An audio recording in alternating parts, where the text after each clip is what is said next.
thing about self-discipline is that it is necessary for everything you do in your life. You have to be self-disciplined. Working out, you got to work out every day. You got to stay in shape. If you don't stay in shape, you die. Hello humans, welcome to the M Word, the Manx Sports Podcast, brought to you by Martin, that's me. And Matt. That's him over there. Hello Matthew. Hello. Again, I'm calling you Matthew instead of Matt. It's a bad habit. Yeah, it's a bad habit, isn't it? I just want to give a shout out to our sponsors. I hope you're doing well, by the way. Billboards.im, doing as well as they are. They're digital advertising. You see them around town, get your name out there, get your brand out there. Go and see the guys have been really good to us. In fact, they've helped us recently with another project we've been working on. So thanks again to those guys, billboards.im.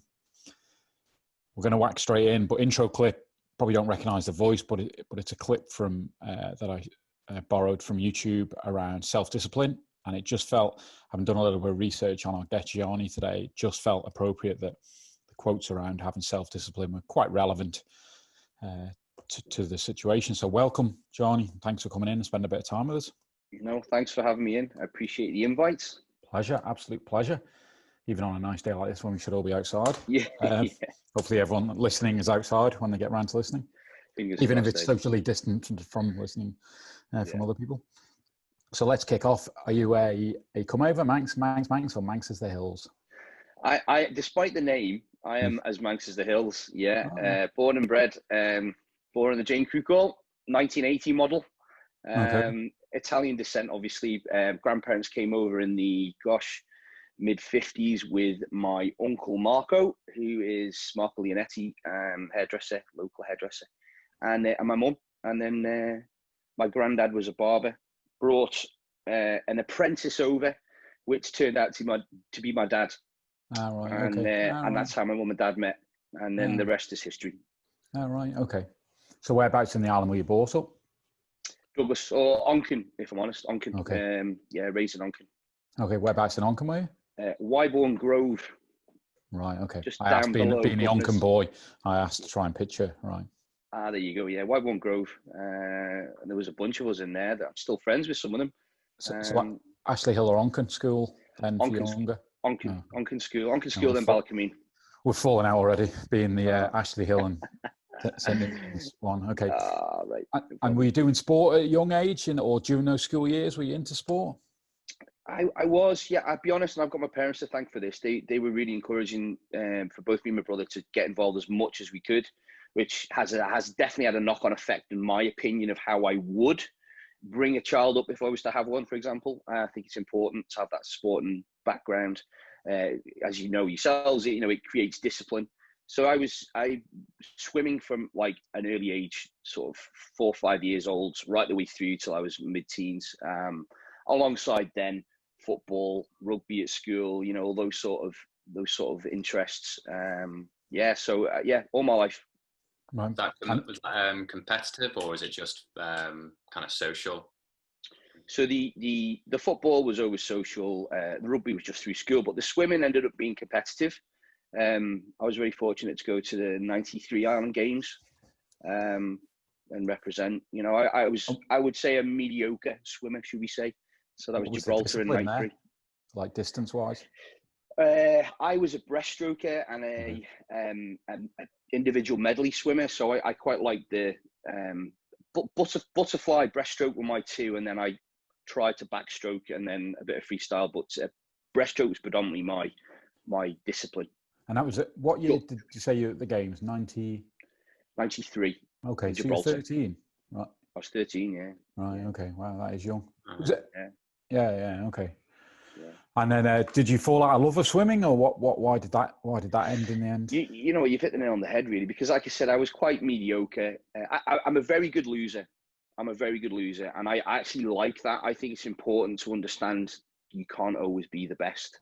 And I was good at it. I was never the best. And I found that just pushed me harder. But as I say, with the swimming, I was never really sort of the top end of my sort of discipline. And it taught me discipline with training and consistency. My parents drove that as well, because you were like 6 days a week training. I was never going out on a Friday, Saturday night. I was always in the pool. And then when I got to around about 13, 14, 15, that bracket, high school, found weights. We had a small multi-gym with in Ballacameen that's myself and Trevor Christian, you may know of locally. He's down at the he's down at the NSC. He's one of the coaches and organisers at the NSC. So we would go to the gym at lunch times. A couple of other people would be there as well, and I just found the love for lifting weights, and ended up joining. I don't know if I joined, to be honest, or not, but I certainly went to the Nautilus gym, which was above Etam's in Strand Street at the time. Around about 15, I think. I think I was probably underage at the time. So about 95. And I'd always been going to the gym with my dad. My dad used to go to Mike's gym in Summerland. I would only be a kid, but I would go down with him and always had an interest. And so he had the transition from swimming. I just decided, it wasn't very social outside of swimming. So I ended up coming away from it. I think I was probably closer to 16, started driving. And then it went, yeah. So, and then weights came into play. Was that initial using of weights as part of something you were interested in? A friend here interested in because of swimming. So part of the swimming training was using weights, or was it just something you did? Use the on the side. Yeah, back then, as I'm sure the swimmers who swam before me and even after me for a few years, it was purely swimming training. That's all we did. Now these days, as we know, strength training is important and is very much part of the program. But back then, I've got to be totally honest with you. I suppose it was more of a vanity thing for me. I wanted to change the way my body looked. Not in a like I hated myself. There's nothing like that at all. You know, I ate well. Being from Italian descent, I always had good food, good quality food, and I just enjoyed the weight side of things and the knock-on effect from lifting weights. Mid eating a nut. So you leave school. Was that straight into a career? Then you went work-wise, or did you go off to study off Ireland? No, I again at school mediocre. You know, I was never very academic. I was very much a hands-on type person, and struggled a little bit. You know, my grades were okay. I didn't really get the most outstanding grades. Well, I didn't. But I always wanted to be a police officer. So I'd wanted to be a police officer from the age of about 7 when I had a trip around the police station from Monken School, colouring competition. There were about 5 or 6 of us that got a trip around the police station with John Howardson. He was the community Bobby, you might remember, if being an Oncom boy yourself. Never in trouble with the police, so no. No, there you go then. So I got a trip around the police station, and ever since then, I wanted to be a police officer. So I left school at 16 knowing I couldn't go into the police then. And the plan, I don't know which 16-year-old has a plan, but the plan was kind of, I'm going to go and be a mechanic, love cars. So I trained as a mechanic for 4 years. I did the college apprenticeship with EB Christians. And then the plan was to transition into the police after that, which is what happened. Right. So yeah, you became a dog handler within the police. So I assume also through this period as well, you still don't. I used to hit in the gym like I know what the phrase is, but you're still gymming it. If that's the right thing. Yeah, I was gymming it. Yeah, I was a member at Nautilus, and then eventually over to Proactive, which was above the old venue, the Crescent Leisure Centre there. So I was around in the gym scene then. I mean, go on. Yeah, and again, is that just for health reasons, or was it the competitive side in that sort of, were you doing in competitions? I guess is kind of similar to what I've got. Yeah, no, I mean, I was following, I used to buy like Flex magazine and following the bodybuilders then as well. And I enjoyed, I mean, I didn't get my first mobile phone until I was 18, unlike now. So it wasn't like you had access online, you were looking at stuff all the time. It was purely seeing the local guys around me, and what they looked like and what they did, and then buying magazines. They just inspired me, and I just wanted to, when you follow Arnold Schwarzenegger as a kid, and I just liked what the knock-on effect of the gym was, and I genuinely remember feeling good for doing it. So it just stuck. Yeah, I presume you've read Arnold's autobiography. I have, yeah. I read it kind of 6 months ago now, and it is didn't really know too much about him outside. Obviously, he's a movie star. I knew his background of Mr. Universe, but to actually gets inside his head quite a lot, or he talks quite, about. Yeah. It's quite eye-opening actually, and how driven he was. It's a really good book. Yeah, I really recommend it to people to have a listen or watch. I was read. Incredibly driven. Yeah. So you mentioned you obviously went into the police, worked there for a number of years, and was that, I know you're a dog handler there, was that the prime job through that career in the police?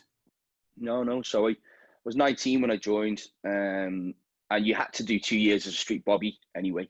And then after you'd done 2 years, you were free to apply and move within the force to whichever department you wanted to get involved with.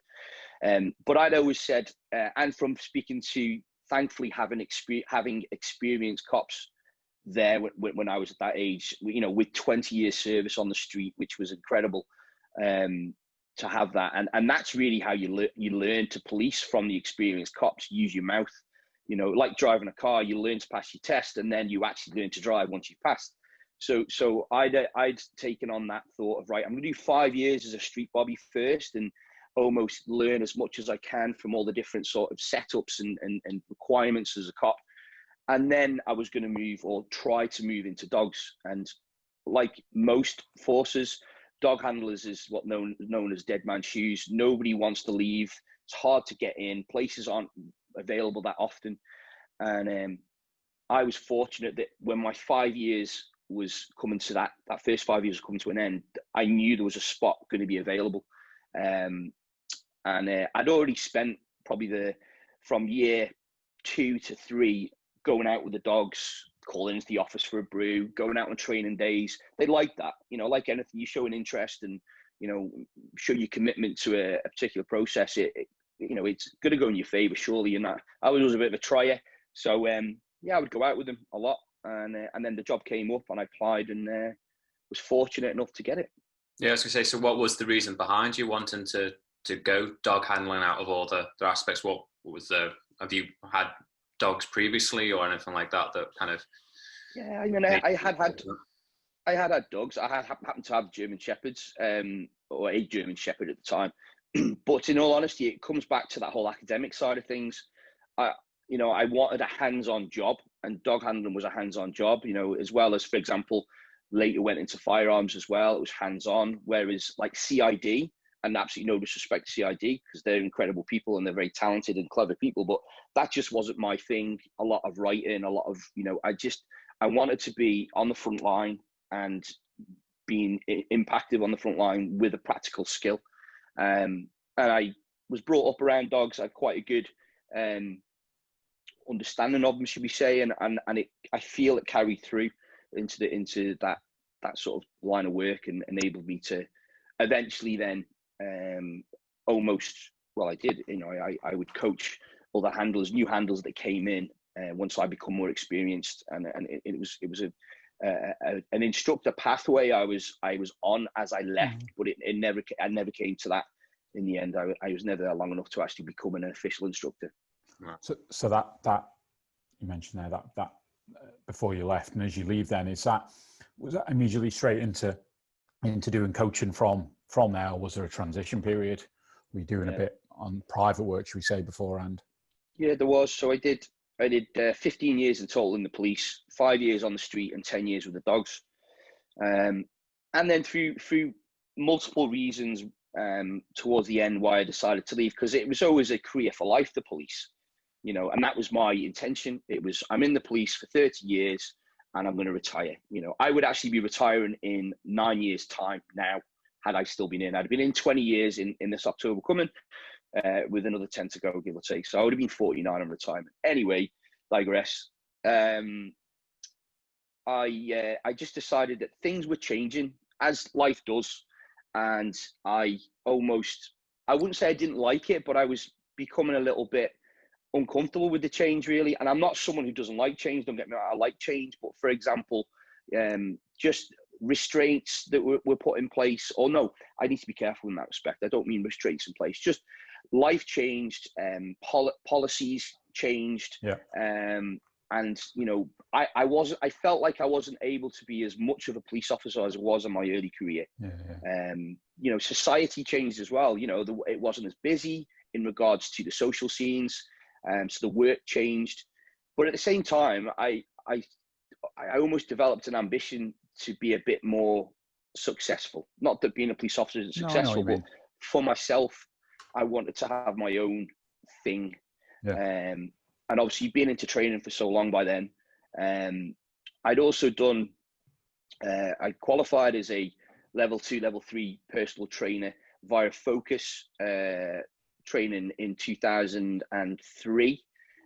Just as online, I just did that as an interest, and you know, with training and what have you. So I had that there, and then I progressed my sort of training interests, and seeing that the online coaching thing started to develop towards about 2007, maybe 2008, and followed a few people online who were doing this online coaching.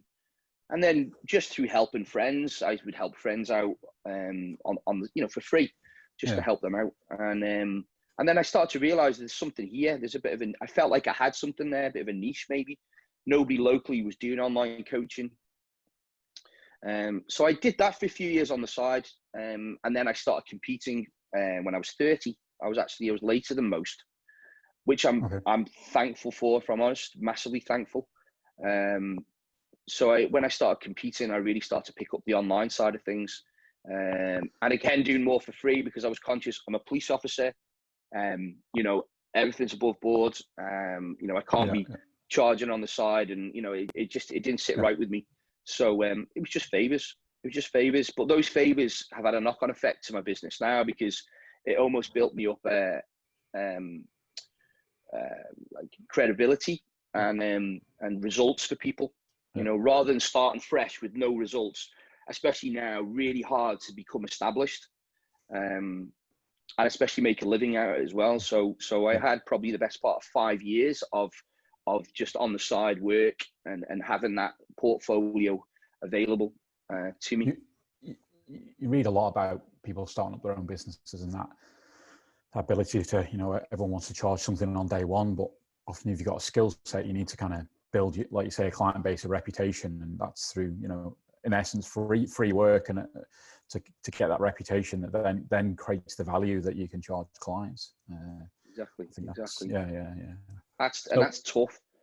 It's tough. It's hard for people to, I think, understand that.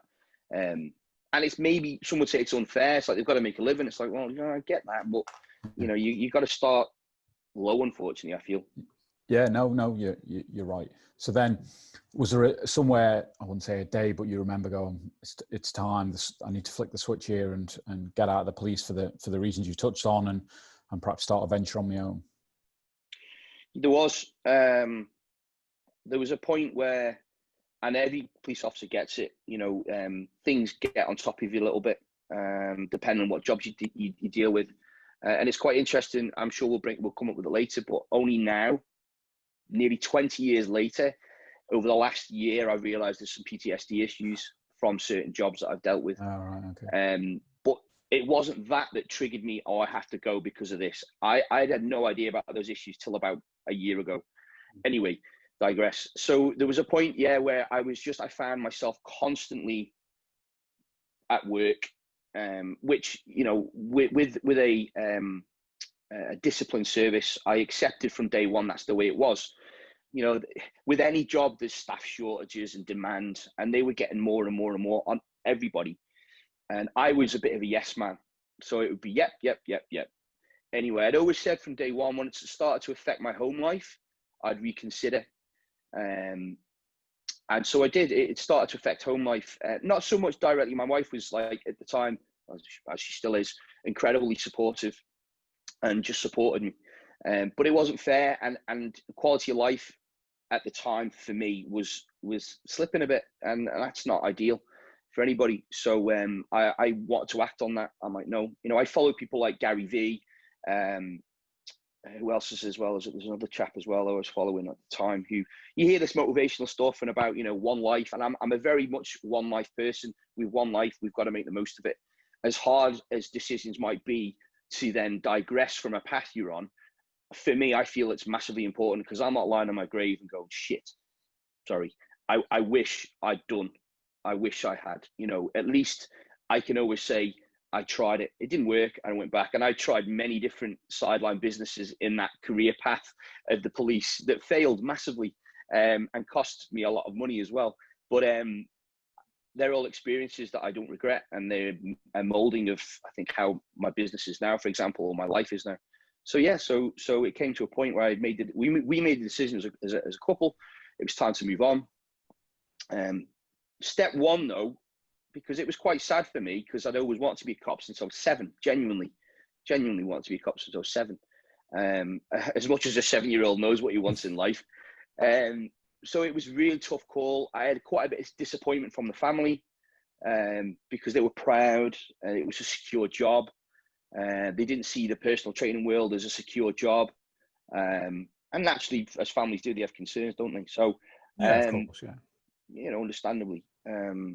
But I kind of stuck to my guns, and the kind of deal I made with myself was, right, I am going to register as a business, have approval for a second business outside of the police, which I went through. And so I did everything above board, tax, insurance, etc., etc. I was qualified. And I promised myself that I would run the online business and whatever PT I could do in my days off, alongside the police, for a minimum of 6 months before I left, to see that I could hit my minimum, what I needed to live, what we needed. And it was horrific. It was horrific. It nearly finished me, to be honest. I actually rolled on to 9 months of doing that before I actually left. Was that just long hours type of thing? Yeah. See, what I did was I left the dogs, which in itself was awful, but I decided to come off dogs because the commitment for the dogs was 24/7. And to have the dogs and do PT and all the rest of it just wouldn't have worked. So I went back on the vans as a street bobby. I was going to be doing the 6 days on, 4 days off. So that 4 days off was where I was going to do it. So I effectively didn't really have much time off at all. So that's what I did whilst I was trying to establish a sideline business that I saw, or we saw, could support us to a minimum level, not like profiting, just breaking even, covering our bills. Sold everything. I was into my jet skis for years. Had a fancy jet ski. Sold the jet ski. Was my release. Got rid of that. Got rid of everything. So no debt. Yeah. Or apart from like a car loan, for example, which was only a small car loan at the time. And that was it. Then once we saw that we can do this, and it was a case of you either do it or you don't, because you're going to pop otherwise. Yeah. I left. It is a like you say, and I suppose the family flagging it's ultimately a ballsy move, isn't it? Because the mentality is secure job, great. Everyone always says great pension, which all those things are important, and to step away and do it. Yeah, it's a ballsy move. I'd say it was a bit. It was scary times, but absolutely no regrets. Oh, sure. I hope. I don't know if this is right, but I hope maybe it inspired a few people at the time, because with any job, people get stuck in a rut, don't they? And sometimes people just need a little bit of a push to make a different move. And there was definitely, when I left, a group of us around that 15, 20 year service that left. People decided to move on, and it was kind of unheard of, because I said it's career for life, the police. And I have to say, and genuinely mean that the police was the best thing that happened to me, and I have no regrets. I'm still on good terms with everybody there. They looked after me very, very well, and despite what anyone else might say, I've got no bad sort of. It was just part of my life that taught me a lot, and I've moved on. So obviously you've moved into that online coaching space. Then is there? I suppose that's just changed generally in because we all change and develop over the years. So what we're talking 10 or 12 years you've been doing that now, if not longer. So if we just deal with the present day and look at your sort of ethos and how you approach things and do things. So we started off just before we came on here, we were talking about, and it's something I was reading on your feed about, good habits. So like a lot of people, they want, I guess, want a fitness trainer for just to help lose weight, I guess. As well as, well, yeah, I don't know, maybe you're better to tell me than that. But the fundamentals start with having good habits, I guess, was, I suppose, where I want to start this particular part of the conversation. So in regard, like, I'll be honest, like at the start of when I went into the online world, should we say the coaching world, I was doing personal training, and all those personal training clients were also online clients. So it's like a hybrid model, as they call it. But my sole focus was fat loss. That was what it was then. You know, new into it, trying to learn as much as I could, or develop even more as much as I could. And it was, the focus was weight loss, fat loss predominantly. Some of the courses I ran at the start of all this were very much evidence-based. So backed by science, no fads, hated fads, still hate fads, believe in a balanced setup. And that's been how I've been from the start. But my focus at the start in regards to the avatar of client was people who wanted to lose body fat and get shredded. That was, you know, maybe I think because I competed or still compete, but the fact I'd been through that process and I could relate that, or people, you know, it was relatable with the clients. That was what I was really keen on at the start. But come to the fast forward to the present day, in all honesty, like, I do prep people for stage, but very rarely now. I don't really push that agenda at all, because I'm more about that internal environment and the knock-on effect of our health for getting shredded. You know, it isn't the most healthiest thing to do. It causes a lot of eating issues, bad relationship with food. Depending on how it's managed, I truly believe that if it's managed correctly, like I like to think the way I coach it, when it is a client, it isn't chicken, brown rice and green beans with me. No chance. It just, I don't do that for my own competing, so why would I do it for anyone else? But now it's like you said, it's habit creating. It's, if someone's been in a situation where they've been in a particular lifestyle for, God, 10 years, you know, it can be longer, even 20 years, you know, and then they decide, I need to, and I want to improve my health. Those habits over that time, they're hard habits to break. And therefore, for me, the contact with the client is very much about breaking those habits, learning new habits, and putting things in place to help them and support them to that.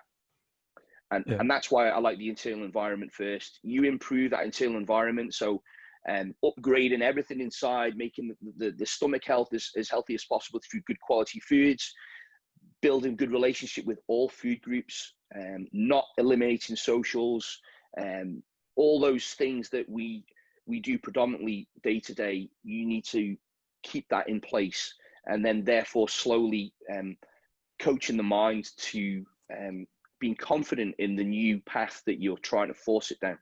Yeah. We chatted with Sam Murphy a few weeks ago, and he certainly comes at it from a number of different angles, but similar as well of habit creating and good habit creating, and something I've kind of been trying to learn myself over a number of years. That seems to be the fundamental building block, I guess, to everything else. Whatever you try and do around it, I suppose for me, it's doing a little bit of cycling. For other people, it might be bodybuilding. For other people, it might be running, etc. So generally, if you had to give a tip for someone just starting out, going, yeah, you know, I need to refresh. I need to, maybe it is lose weight or just getting a healthy lifestyle. Where is that starting point? Is it writing a list of, well, these are the habits that I think I need to kick, or working with someone to look at the habits they need to not kick, but maybe change from? So the approach I like to use to start with is that understanding, firstly, understanding the goal. What's the goal? And it is almost a shift in lifestyle. But for example, you know, if someone is overweight, then that's going to have a detrimental effect to their health, their internal health. So it's important, no matter what we say, you need to reduce body fat levels, therefore you will reduce weight. At the same time, somebody who is healthy, but they just want to have an improved and upgraded environment and an upgraded physique, for example, but more so that internal and feeling good.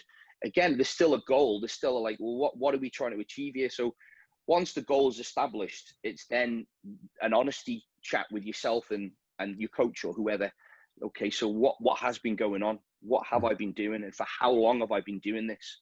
And yeah, almost write it down, and the realization with, wow, do you know what? I've been having 3-4 bottles of wine a week for the last 6 months, for example, or longer, you know, and that's not a habit that can be changed like that. You know, for me, I'd be like, well, you've had 4 bottles of wine a week for God knows how long, and then a binge on a Saturday. So we're just reducing things down slightly.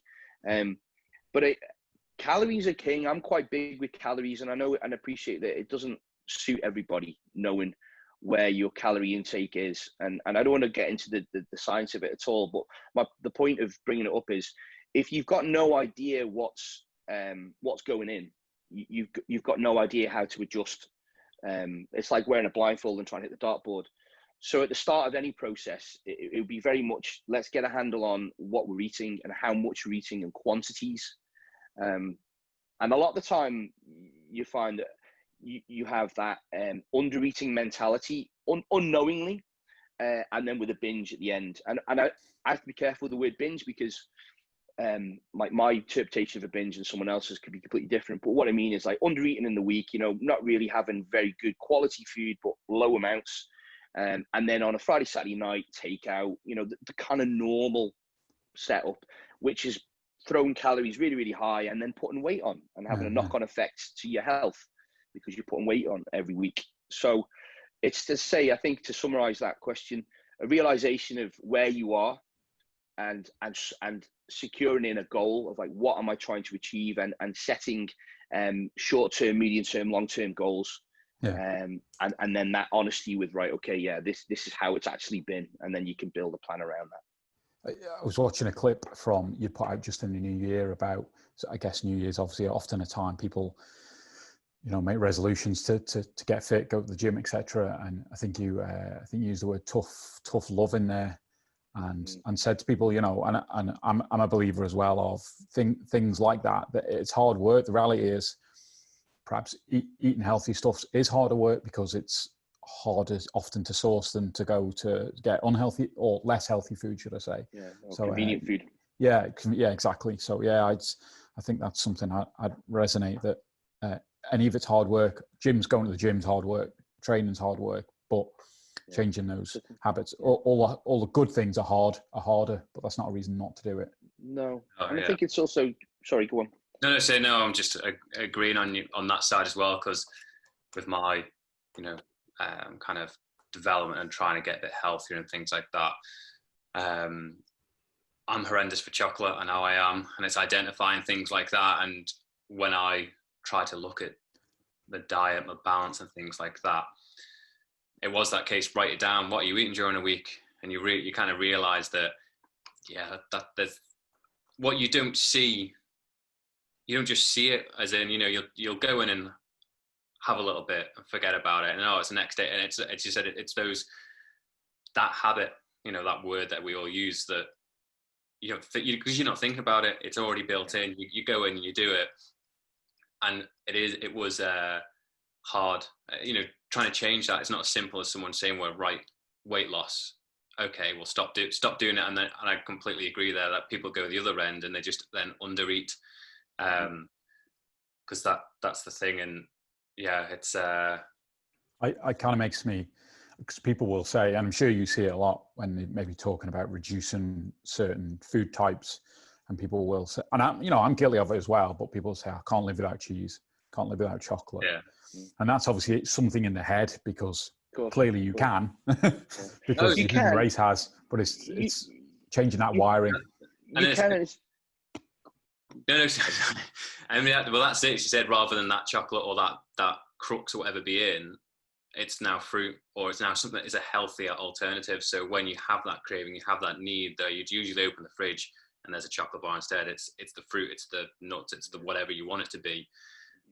And that's just that subtle replacement that, for me, builds on a better lifestyle habit. Yeah, it's interesting, the 2 points you mentioned there. So, like, for example, you mentioned about cheese, you know, like, you can have cheese, you know, you can have chocolate, but then it's if you can account for it, especially if you're trying to improve proof things and the chocolate side of things, if you can account for all that, then you should include it. I would encourage it. You know, I have clients who do have a bottle of beer a night.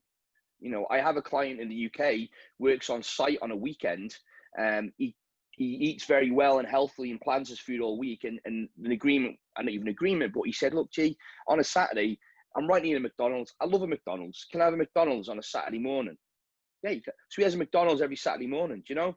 It's that balance, and it's trying to educate people that quantities matter, quality matter, but you can include them. You can include everything with, if you have an idea, an understanding of what you're taking on board, and use what I call, and not just me, but the industry uses as the 80-20 rule, or the 70-30 rule, as you might have heard of. You know, it's 70 or 80% of your food choices come from whole food, single ingredient foods, and then that whatever percentage you got left, whether it be the 20% or 30%, comes from processed and semi-processed foods. Ideally, I would obviously go more semi-processed and keep the processed, you know, as minimal as possible, but including it, because it stops you building up a bad relationship with food. It stops you developing intolerances, which unfortunately we all do. And that's another subject on its own, about intolerances, especially with things like bread. But it allows you to live normally. Yeah. If you can include all those things, and you're not missing certain, you know, the soon as, and frustration when coaches take things out of people's diets, they remove no chocolate, you know, and obviously goal dependent. 9 times out of 10, these people aren't getting on stage, so there's no necessity for that ridiculous sort of setup.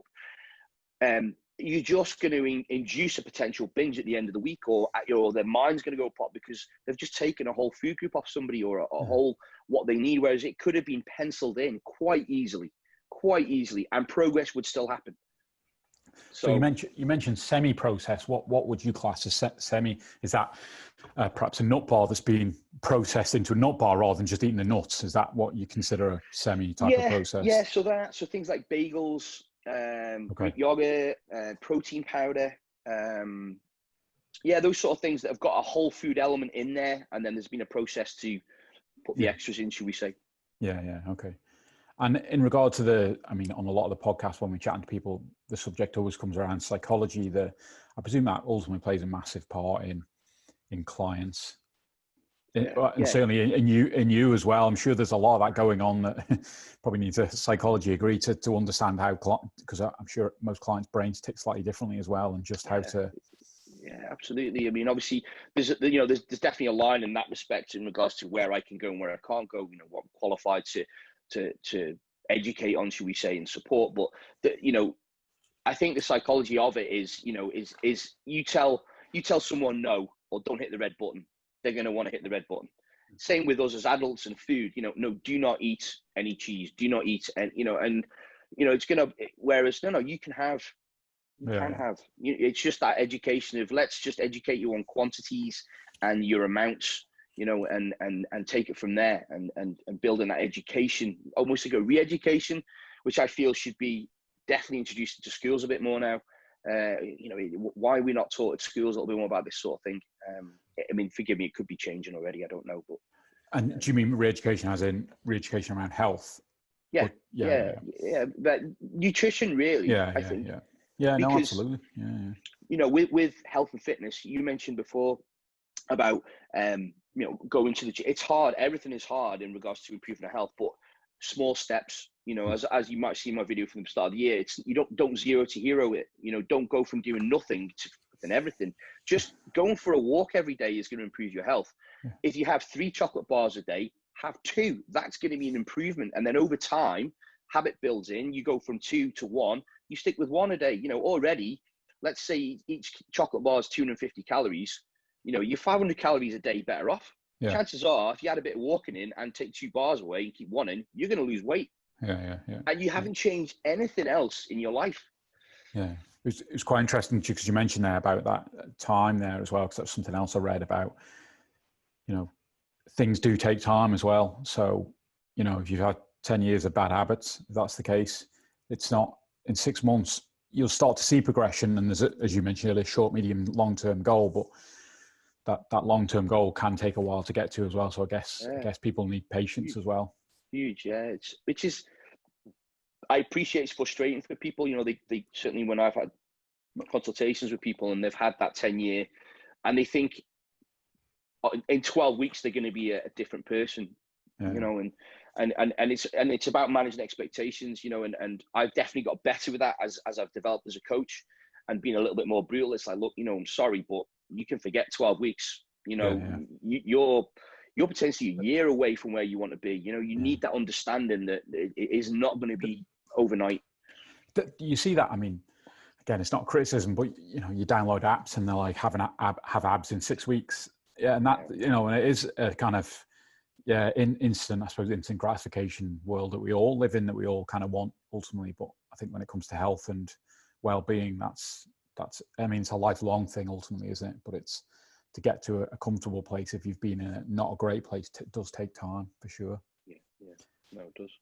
So moving on to, well, let's switch subject slightly, but on the same subject, protein. So I want to chat to you about protein because I share my views of protein. As a cyclist, I used protein powder for 4 or 5 years because it was the thing to do, really. I never really and I suppose, well, it is not never really, the pros had it after they raced, so therefore it helped recovery, have protein, and it was something I did for a number of years. And I suppose only in the last few years where I've actually tried to educate myself, rather than going, well, because someone else does it doesn't mean it's the right thing to do.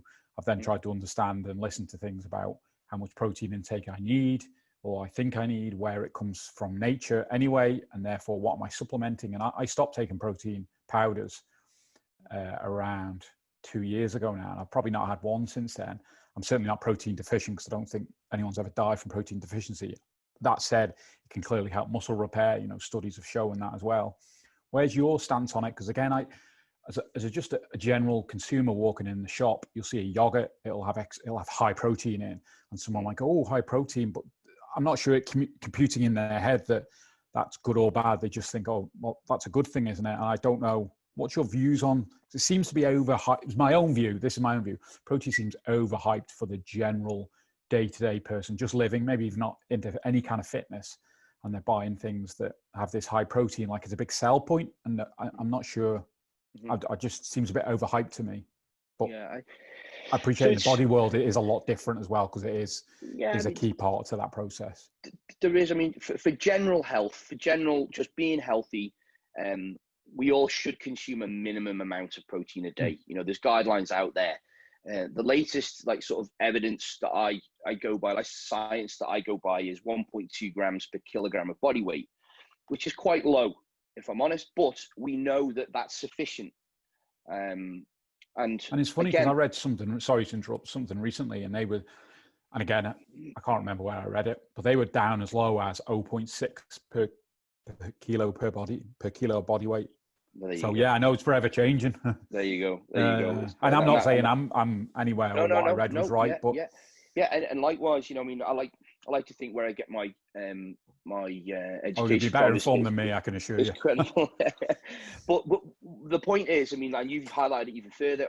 We do know now we don't need as much as we once thought we did. Yeah. The body, you know, it needs a certain amount, but it's not anywhere near as high as it used to be. And I do agree with you. I think it's been certainly overhyped with how much was once needed, and I think that comes down to the retail world and obviously making money. I'm very pro protein powders, but food will always pioneer powders, and if you can supplement your protein with food solely, then for me, you will have the best outcome. We know that you can't have damage from excessive amounts of protein. There's no issues with the kidneys or the liver, as was once thought, and that comes from even having protein powder. We know this. There's science out there to support this. There's definitely an amount that you can overeat that's wasted, and the body either excretes it or it converts it to energy to use for other systems. So it's almost a waste of food. Whereas you could be eating more carbohydrates, you could be eating more healthier fats, you know. So when you look at it, and we're not going into detail with it as such, but if for example you're supposed to consume 2,000 calories a day and you're over consuming on protein, and that equates to nearly 1,000 calories, when you actually only need 500 calories from protein, you're then potentially missing out on 500 calories of nice, tasty food that's going to give you more bang for your buck from your carbs and your fats. Yeah, Do you see what I mean? So yeah, it's no, just, absolutely. again, it's that understanding of how much do I really need? What are my goals? Comes back to your goals. Yeah. So I feel protein is a convenient and effective way to make sure you're getting above your minimum. And if you need to use it, you use it. If you don't need to use it, you can get it from food. Fantastic. I have clients that use it and don't use it, and it's either a personal preference or they just a financial side of things as well. To be honest, that's another consideration. But it certainly plays a part when we need it to. So you mentioned then you're talking about calories in general, and it's something I've always, again, I've lost a little bit of weight over the last couple of years, but I've never been a calorie counter, and I've always found it quite daunting, you know, looking at, I guess, products and going, how many is this? How much is 500? If I put 100 grams in, is that a common problem you have with client? Not a problem, but clients who are daunted by the thought of, I need to weigh me food type. Yeah, absolutely. You know, and certainly in the sort of physique type worlds, and even performance, when the goal's a little bit more than just maybe towards a competition. Like I work with some CrossFitters, so they compete. So there's an element of accuracy that's needed there. But even with the weight loss, fat loss, I tried to stay away from weight loss because we're focused on the fat loss for health. But you need that accuracy in there. So knowing your calories is a useful tool. Now you'll get a lot of coaches, a lot of huge coaches in regards to their how celebrity type people that they are. James Smith PT for one. I don't know if you follow James Smith online. He's someone who's really come to volition over the last few years. I don't follow him anymore. He has a certain style. He's very good though. Like despite me saying that, he's very good and he's to the point and he's evidence based and he knows what he's talking about. But he despises meal plans. He says we should not be as coaches giving meal plans to our clients. He says that's wrong. He says that we all, like yourselves, for example, you have a meal plan. It's the food you eat every day. It's just educating you how to improve it. I disagree. And my reasons for disagreeing is, like you just highlighted there, it's daunting. If you're new to it, if you've got no idea how to track your food, how to, know you're eating X amount of calories, how are you supposed to learn? So for me, at the start of any process, there's meal plans to suit your day, to suit what you like, not what I think you like, what you like. Yeah. And I'll make sure that they are in line with your goals, in line with minimum protein, in line with minimum fat intake. You don't have to worry then.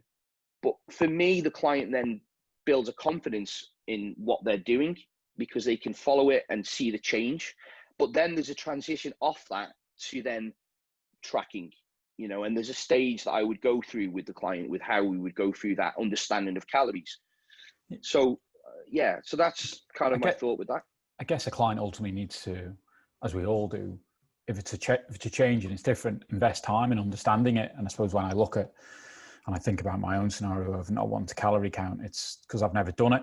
Therefore, I just need to educate myself how to do it and how it becomes part of routine then. So when I am making something, if the calorie count's a focus for me, it isn't. But if it was, then I just, I'll go away and educate myself about that. So it becomes second nature that when I see this much broccoli, I know, well, that's X amount of whatever's in that. Because I'm sure you probably look down the fruit aisle and don't see the prices. You probably see got X amount of calories. That's got X amount of. No, do you know? I mean, just going off what you've highlighted. Then I think for anyone listening and yourselves, the most easiest route into starting to track is for example, I push MyFitnessPal. That's the one I use.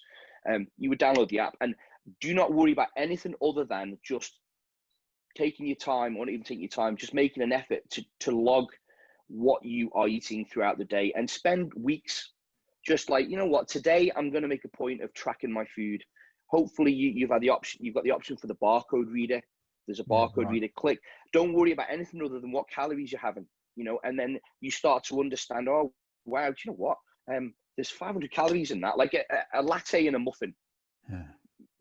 You could have, depending on what size latte you have, you could have the best part of 800 calories out of a latte and a muffin.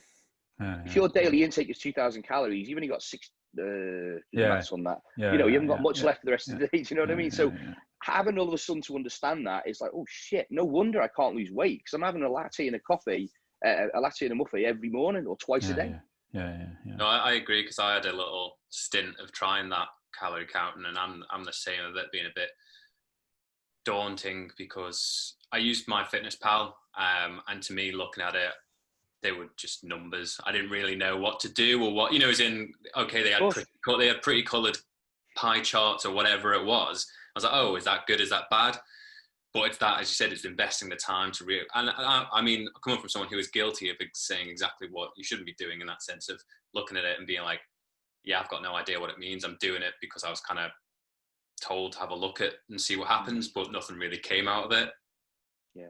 And I presume that's for a lot of people who go down that route of, oh, I'm going to start, getting on the calorie count. They do it, and without investing the time and actually making an effort, you don't get anything out of the data, or you spend that time to actually use it properly. Yeah, exactly. The two things I was going to bring up about that on MyFitnessPal is, first thing, like you said, if the goal is big enough, if your health's important enough and a necessity to you, you will do it. And at the same time, if you find when you're doing it, shit, this is hard, you can seek support. But I think once you've kind of grasped that, oh, okay, I see how it works. You learn and you skill with it. And you think, oh, do you know what? My typical day, I am eating 2,000 a day, or I'm eating 3,000 a day, and it suits my lifestyle. I feel good. I'm performing well. I'm sleeping well. You could almost put that away, especially if your goal isn't specifically compositional, or you don't feel you want to lose any weight. You're happy, but you've now learned and understood. Do you know what? I know that I manage around about 3,000 calories a day, so you can put that to one side and almost leave it because you know. And then the flip side I want to bring up is a lot of people say to me, and I've said to my clients, you're obsessive. That's obsessive. You're tracking your food every day. That's obsessive. And I understand that. And it's good and it's important and healthy to put it to one side.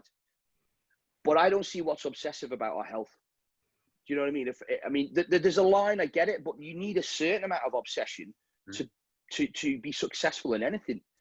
It's funny though, using that word, because it reminded me of the word failure, which has come up on a few podcasts. And you mentioned it earlier about, I suppose, losing, and that failure is not a bad thing.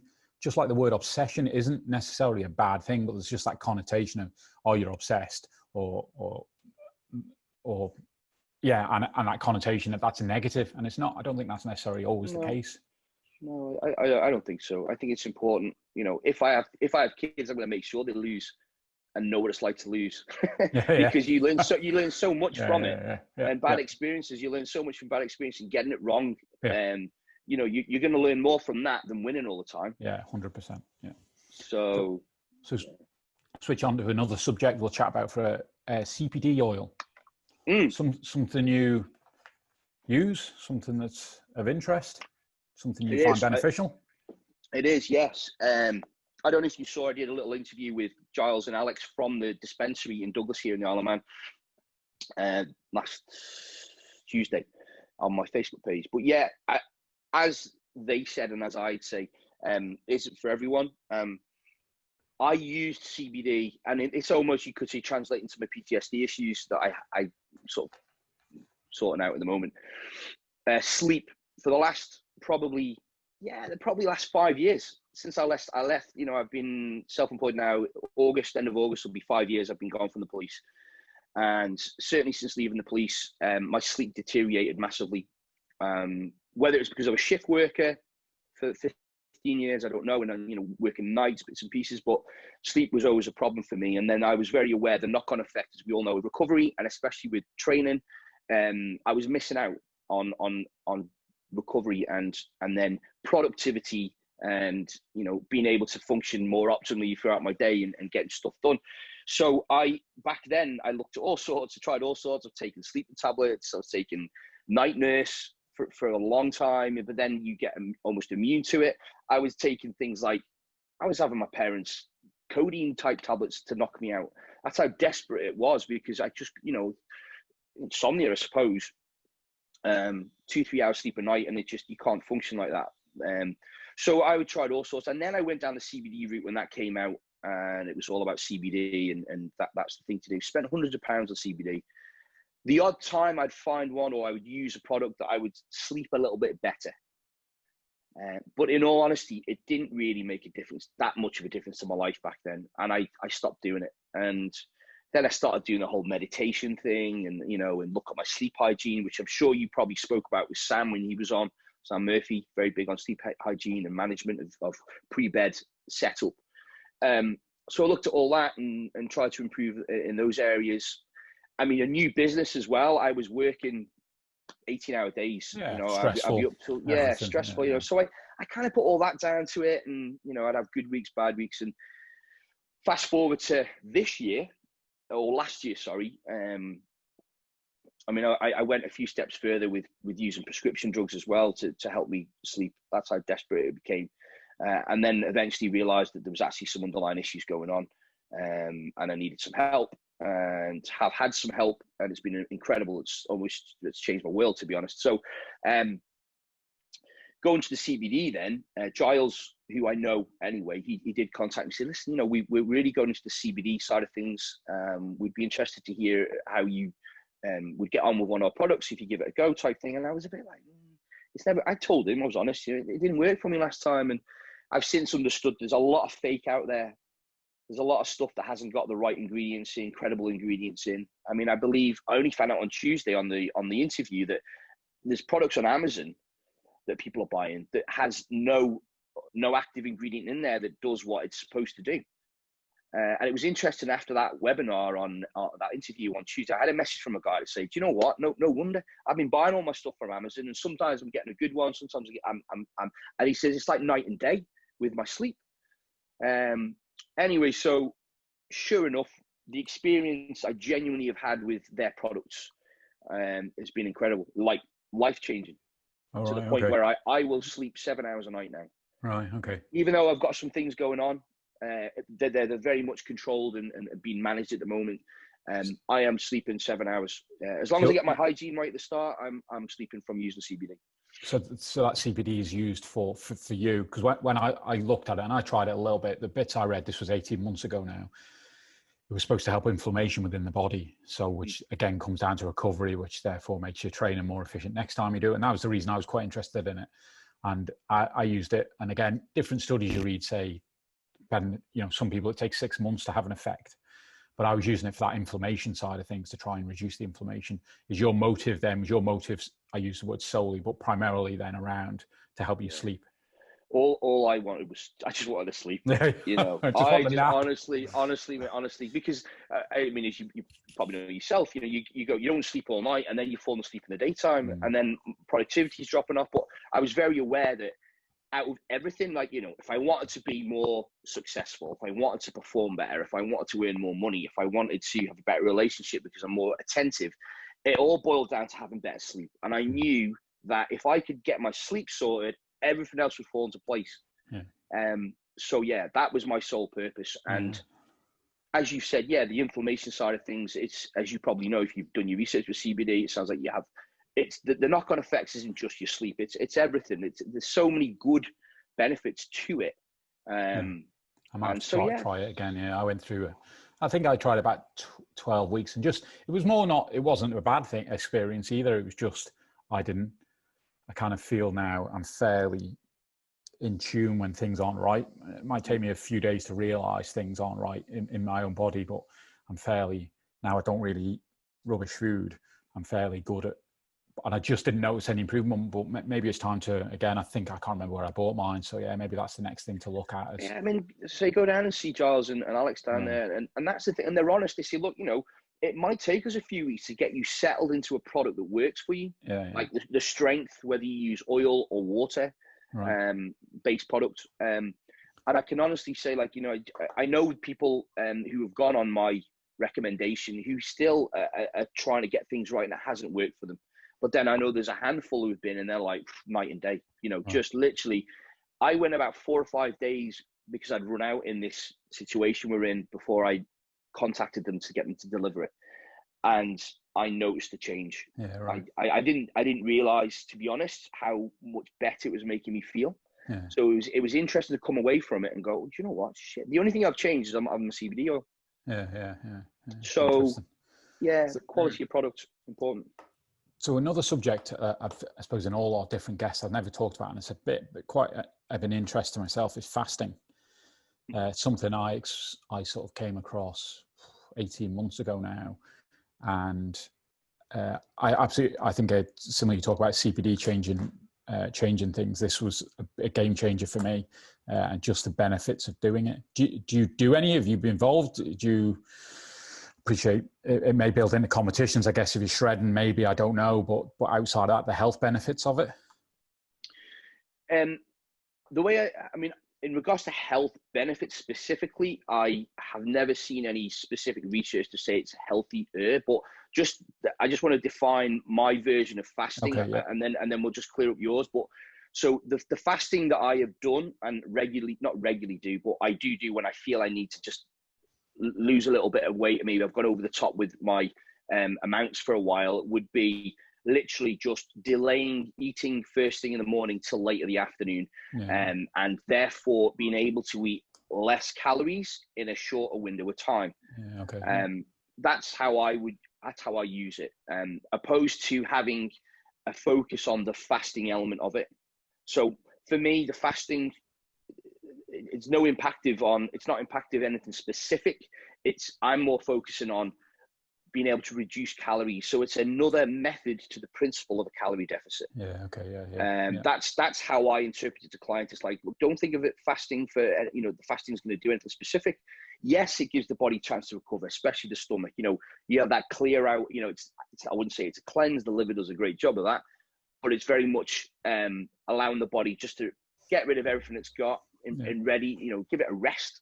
But it's the fact that if someone is struggling, for example, to not overeat on an evening, and an example I would give you would be, if you're supposed to eat 1,800 calories a day and you start eating at 6 a.m. in the morning because you're an early starter, chances are 1,800 calories, if you're not smart with your food choices and going with more volume, perhaps, if you're a bit of a flexible dieter and you like your sugary foods, 1,800 calories is going to be gone quite comfortably in 12 hours time. But then if you've got a specific goal, especially if it's fat loss, what are you going to do between 6 and 10 o'clock at night? Starve yourself? Which the body could handle, but I feel that's stress on the body and the mind that's unnecessary. So chances are that person's going to end up eating and going over their target for the day. So as you probably know, Martin, it's very much about just move that eating window to later in the day, and therefore your 1,800 calories are going to last until whenever you go to bed. Where it does come down a little bit would be if you train in the morning. So if you train in the morning, we need some sort of protein for replenishment. So my suggestion with that is you literally just have a protein shake, 150 calories, you've got your hit of protein, then you survive on water, diet drinks, black coffee, until you start eating again at 3 o'clock in the afternoon. I was watching, I suppose the fasting I come at it from is not, because often when you first mention, my wife will laugh at me because she says, "Oh, you're starving yourself again today." But I don't come at, I'm not eating it. I'm not doing it for any weight related matter. I watched a couple of documentaries on Joe Rogan with Rhonda Patrick, I think her name is. She's done a lot of research into it. And it's the health benefits I particularly use it for, or certainly the research showing that, you set your body, when it's run out of fat cells to use as energy, it then goes and finds broken cells and broken DNA and converts it to energy and uses that as energy.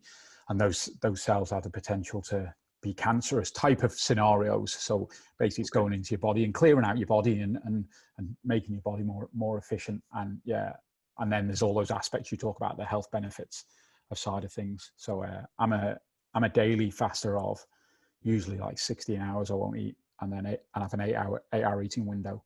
But I've just transitioned to an 18-hour fast, which sounds horrendous, but it's not, because you stop eating at 6 o'clock at night and then you just start at lunchtime the next day. You mentioned about protein there. From the I'll train in the morning, not massive endurance rides, but I'll do short training in the morning. And I'm comfortably I'll just drink water. I'm not a coffee drinker anyway, so I just drink water, and I'm at lunch and I'm never starving really. Again, but for me, it's been a habit thing. We go back to that thing at the beginning. The habit is just to go and get a bag of crisps, to go and eat something sweet. They can cut those habits out. It just makes it so much easier. Yeah. That you've adapted. You said there, you can stop at 6 o'clock and you're good to go till lunchtime the next day, and it's your body's just adapted to it. As you probably know, it doesn't suit everybody. No, and it takes time as well. I started with 12 hours and just doing a 12-hour window, and sort of slowly moved it for. Again, I did it purely for health benefits, or what I believed, my own belief of the health benefits. But yeah, it doesn't, and I know people that struggle with it because they have to train hard in the morning, so they need to fuel, because it'd be irresponsible to train hard and not have that side of it. So it does take, again, it's time, isn't it? I think people just taking time to understand what works and doesn't work for them. Do you take anything like essential amino acids when you train then? No, I take nothing now. I've gone very much.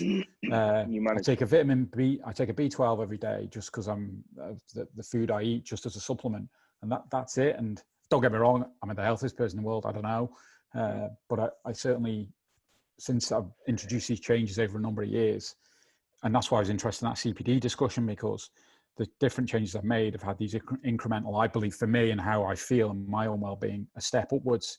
And obviously, you can only ever continue to improve that, and that's why I'm quite interested in the CPD to see if I can, take another level up. Yeah, well, it's interesting you said it. It's working for you.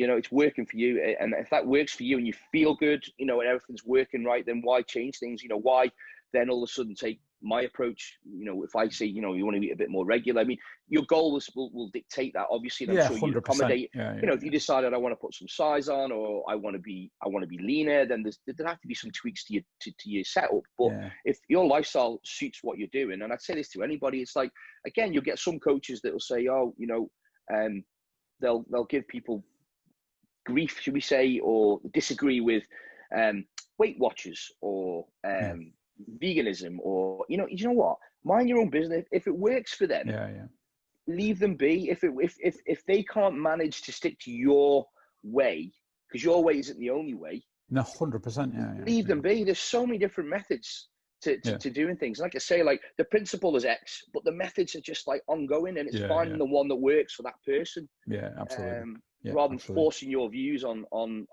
some poor person who doesn't really know.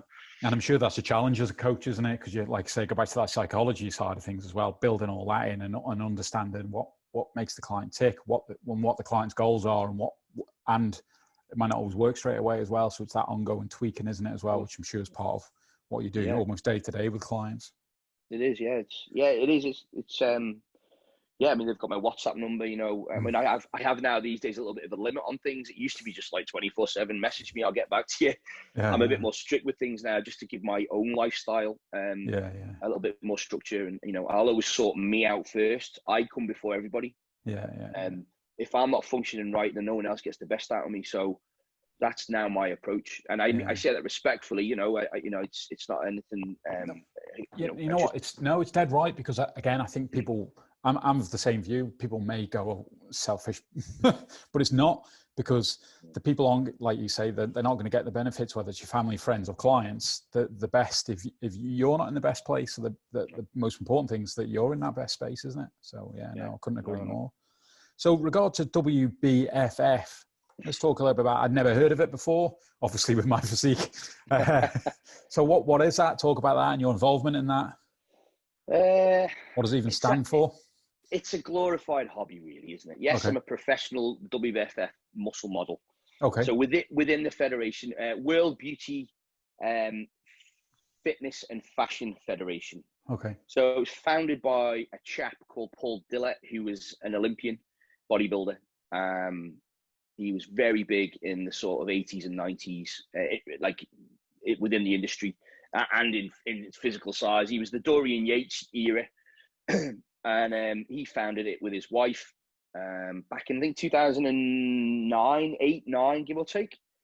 And at the time, I was, before my wife, and she won't mind me saying, but I was dating someone who was involved in the federation, who had done a show with the federation when I was wanting to start competing. And that's how I found out about them. And I never wanted to do the traditional bodybuilding. I just didn't feel it was for me. And also, I'm not big enough to be a traditional bodybuilder. I wanted to do the more modelly type scenario. So, I was going to say, what's the difference there between the two? So the WFF, they do, it's more your, I suppose the best way to describe it is you're more your men's health look.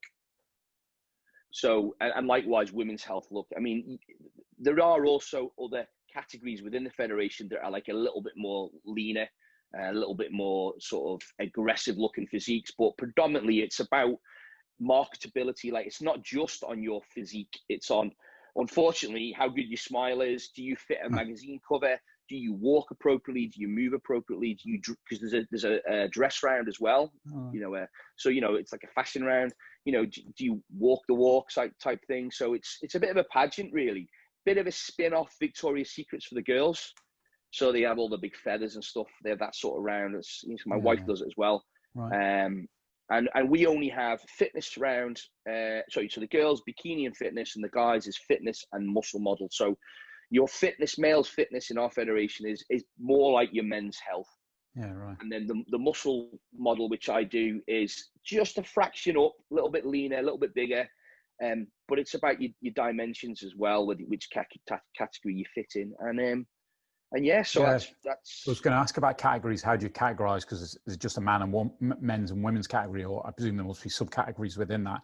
Is that based on height, or how's that? Yeah, it's more, for example, like the bikini girls have to be a softer look, more achievable, more beach body sort of, you know, not veiny, just, you know, light outline of the abdominals, for example.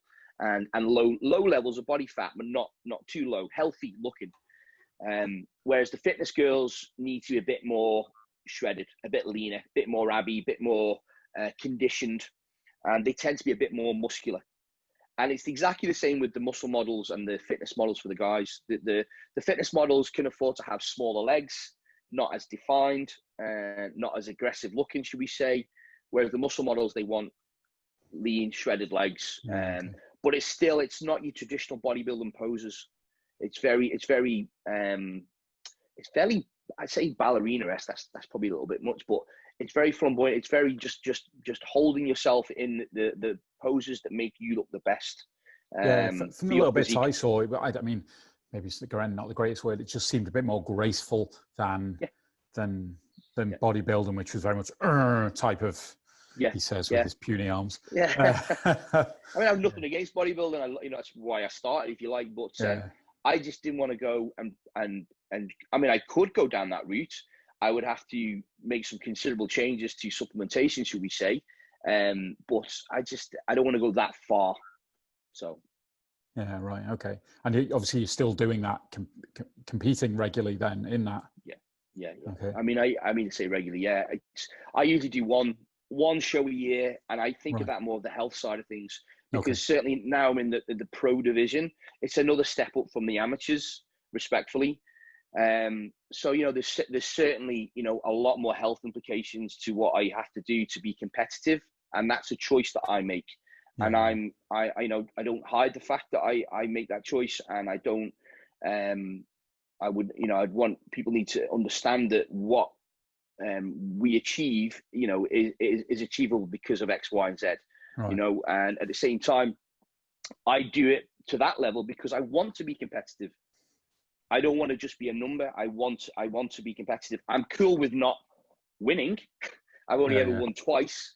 But now, you know, I'd be happy to be, you know, just competitive and fit on that stage. And unfortunately, that's the way the game is when you get into the pro league as well, especially. Right. And just to quickly talk, I suppose one of the last questions I have around a shred, and certainly from you see, and I've seen things where obviously it's about stripping as much fat away as possible to obviously show the body off, I guess, and the muscles. And then, you know, the day after everyone's eating Dominoes because they've started. But leading up to a shred, how long? Where does that site? Obviously, you training. Is there a point where that strip shred starts? Is that 6 weeks out, 4 weeks out, a day out, 3 days out? How does that normally work? So it all comes down to where your starting point is. And it's the same principle for just a general population person. Where's your starting point in relation to where you want to get to? Be more specific with the competing, just to give you an example. So I know, just because I do caliper readings and those sort of things, I now sit around about 18-20% year-round body fat levels. And when I want to do a show, I will always give myself 24 weeks. So I give myself 6 months to diet. Wow. Right. Okay. I could afford to be a bit more aggressive because of supplementation use, but I don't. Right. Certainly a natural person would need longer periods of time, because to retain as much muscle as possible, you need to take that body fat off a lot slower. Yeah. Right. If you go too aggressive with it, I mean, you will lose. You lose the muscle. You'll lose muscle anyway. You will lose, as a natural, especially, you'll lose muscle. That's inevitable, up to 25% of what you Right. may or not have expected. So 6 months. There are girls and guys that'll do 16 weeks, 12 weeks, but it's your starting point. You know, you have to give yourself time. And like anyone, I've prepped for shows. You know, oh gee, I'm doing it. It's 12 weeks. I'm like, well, we're not doing it. Well, 12 weeks. You've got 24 weeks of dieting to do. We have to consider things like your diet breaks, your refeeds, anything that crops up within that period. You know, if you only give yourself a 12-week window, you're not going to be ready. And it's important to be ready on time to limit the stress. And that's the other thing. Mentally, 6 months of dieting sounds quite stressful. The knock-on effect of being aggressive from, say, 12 weeks will be more impactful on the body because of how aggressive you have to be. So a longer prep, I favor. It's not the only way. There's many ways, but I favor a longer prep. And you can it almost becomes a lifestyle. Because that's what I was going to say, is that presumably when you're changing from what you'd say your current to when you're starting your shred, is there a radical difference in what your diet would actually look like? Because presumably, if you're doing it for so long, that like you just said there, the keyword, your lifestyle is kind of similar to what you would be doing when you're up on that stage. So I would presume, rightly or wrongly, that when you come to shred, you'd just be slightly tweaking things. It's not any form of crazy whatever kind of routine or diet you would then stick in, or regime, should I say. It's interesting you say that, because yes, for me and my wife, we are very much like, even though we compete and we know it's not healthy, we're still about the health. So we're big believers in being as basics, are the right words. So for example, you know, I will predominantly most days I will always have 3 rice dishes with either chicken, fish, or beef. Not so much red meat, not because I love red meat, but I just tend to favor fish and chicken. So they will be a staple with plenty of vegetables, and it's all seasoned and tastes nicely. There'll always be some sort of porridge oats with a protein powder and fruit. There'll always be some sort of, at the moment, chocolatey, cakey type sweet option in there. And then whatever else fits in that isn't processed. Now, when that would be my day-to-day. When we go into a prep mode, the only real significant differences would be the accuracy of that food. And it's absolutely to the gram every single day from that starting point, number one. And number two, possibly the removal of some of the processed food. And I don't mean a complete removal, because again, 6 months is a long time. You've got to keep the mind sane and keep up any potential intolerances that get caused of just dropping food out and not include them in the diet.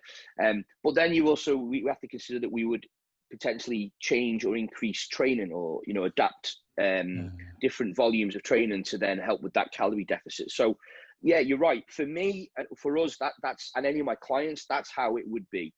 There are other people who are the complete opposite.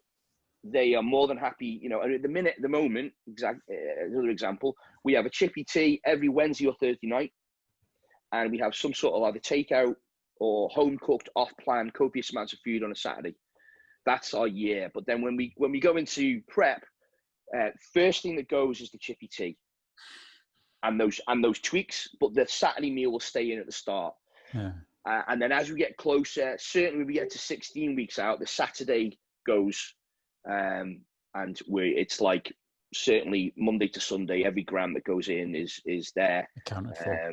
Yeah, so everyone has a different approach. You know, there's other girls and guys who will just they won't track anything all year round. They won't be bothered about food quality, and then unfortunately you get the extreme, which are absolutely on the button for the whole year. Personally, I don't like that approach because of the social impact it has on their life, their family and friends' lives, and the impact on their body and their health, because they're not including everything for that body to function optimally. Unless you are professionally and being paid, and it's not a glorified hobby, which it is for us. It's a glorified hobby. That's it. We happen to have professional statuses within the federation. You know, it's nothing amazing.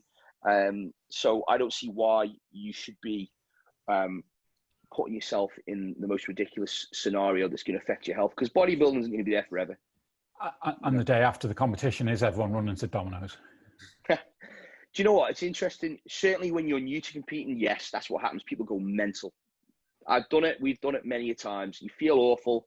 It can be dangerous as well, especially if you prepped like simply chicken, brown rice and green beans. If you've done that sort of prep and you've had no sugar, and all of a sudden you're throwing yourself into a load of sugar and shit food, you are going to be ill. And I say it can be dangerous. You can get like almost like gout. And I've seen guys that get ridiculous amounts of gout because they've just gone crazy on sugary foods that they've deprived themselves of for so long. You know, so certainly now, because we're a lot better with our prep going in, you almost don't feel like you want to go. Like, to be honest, what we tend to do, we'll always go out for dinner, but it'll be like gauchos, you know. The excess sauces are back in, the loads of sodium's back in, you know, which doesn't get removed. But yeah, and 9 times out of 10, you look better after your show. Oh, right. Okay. Wow. Right. Every time. Crazy. Well, thanks for joining us today. I'm going to call you G now. We spent long enough together. I think we can G's fine. It's easier. So no, appreciate your time. It's been really fascinating. Thank you. No, thank you so much. Thank you so much for getting me in. And I do waffle, don't I? It's an hour and a half. No, not all. Not all. Have you seen the length of our podcast? It's probably a short one. Do you want to check us out, Matt? Yep. So wherever you're listening or actually watching now, please like, subscribe, share, and leave those 5-star reviews, pretty please. Social media, Facebook, we're the M Word Podcast, Twitter, Max Sports Pod, and on Instagram, we are the M Word IOM. Thanks, Matt. Thanks again for letting us get into your ears, you sexy people. It's word out from Martin. And word out from Matt.